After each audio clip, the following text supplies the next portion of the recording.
N Chandrababu Naidu की party TDP के मुस्लिम विधायक क्या मोदी सरकार के वक्फ विधेयक के पक्ष में हैं? क्या विधेयक में जो प्रावधान किए गए हैं उनका समर्थन वे हैं? यदि ऐसा है तो फिर मोदी सरकार ने वक्फ विधेयक को जेपीसी के पास क्यों भेजा? इन सवालों के जवाब से पहले यह जान लें कि आखिर वक्फ विधेयक को लेकर क्या-क्या घटनाक्रम हुआ है। संसद के हाल ही में संपन्न बजट सत्र में बीजेपी के नेतृत्व वाली एनडीए सरकार ने लोकसभा में वक्फ संशोधन विधेयक पेश किया। इस पर विपक्षी इंडिया गठबंधन ने विरोध जताया है। इनके साथ ही टीडीपी के मुस्लिम विधायक भी विधेयक के कई प्रावधानों को लेकर गंभीर आपत्ति जता रहे हैं। टीडीपी भी पीएम मोदी के नेतृत्व वाली एनडीए सरकार का हिस्सा है।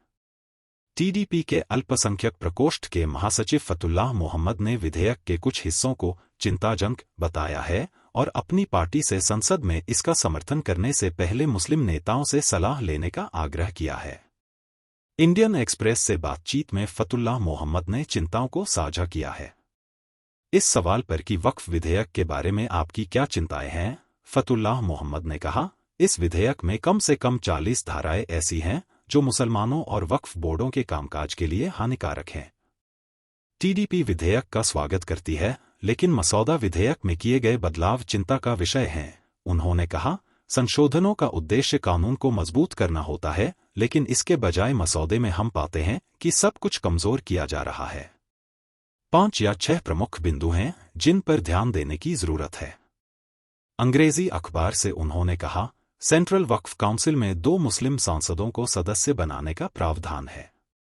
इस नियम को खत्म कर दिया गया है और 2 महिलाओं को सदस्य बनाने का प्रावधान किया गया है। हमें इस पर कोई आपत्ति नहीं है, लेकिन यह तथ्य हटा दिया गया है कि वे मुस्लिम होनी चाहिए। वक्फ बोर्ड का काम मस्जिदों और दरगाहों जैसे धार्मिक स्थलों पर जाना है और केवल आस्था के बारे में जानकारी रखने वाले मुस्लिम ही कुछ कर्तव्यों को पूरा कर सकते हैं। उन्होंने कहा, वक्फ न्यायाधिकरण को कमजोर करना, जिसे सरकार नियुक्त करती है और जिसका प्रमुख एक मौजूदा या सेवानिवृत्त न्यायाधीश होता है, विवाद का एक और मुद्दा है। न्यायाधिकरण यह सुनिश्चित करता है कि वक्फ संपत्तियों को अतिक्रमण से बचाया जाए।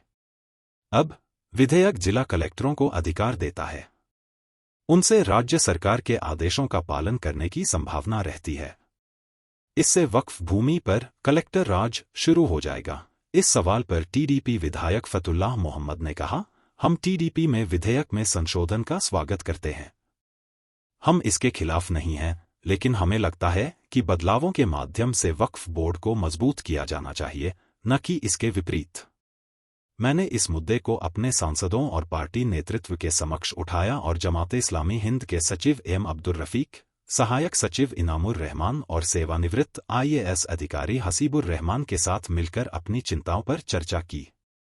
हमारे सांसदों ने सीएम से संपर्क किया, जिन्होंने उन्हें विधेयक को संयुक्त समिति को भेजने की सलाह दी। हालांकि टीडीपी एनडीए में भागीदार है, लेकिन हमें लगता है कि चर्चा और बहस की गुंजाइश है, जिसका नतीजा सभी को स्वीकार्य होना चाहिए। उन्होंने कहा कि यह अच्छा है कि नायडू हमारी चिंताओं को समझते हैं और उन्होंने विधेयक को संयुक्त समिति को भेजने की सलाह दी। बता दें कि आंध्र प्रदेश की आबादी में मुसलमानों की संख्या लगभग 12 से 13% है, इसलिए टीडीपी यह सुनिश्चित करना चाहती है कि प्रस्तावित विधेयक के विवादास्पद खंडों का समर्थन करके वह समुदाय को नाराज न करे। राज्य के रायलसीमा क्षेत्र में केंद्रित यह समुदाय टीडीपी का एक महत्वपूर्ण वोट बैंक माना जाता है और हाल ही में हुए विधानसभा और लोकसभा चुनावों में भारी जीत सुनिश्चित करने में इसने महत्वपूर्ण भूमिका निभाई है।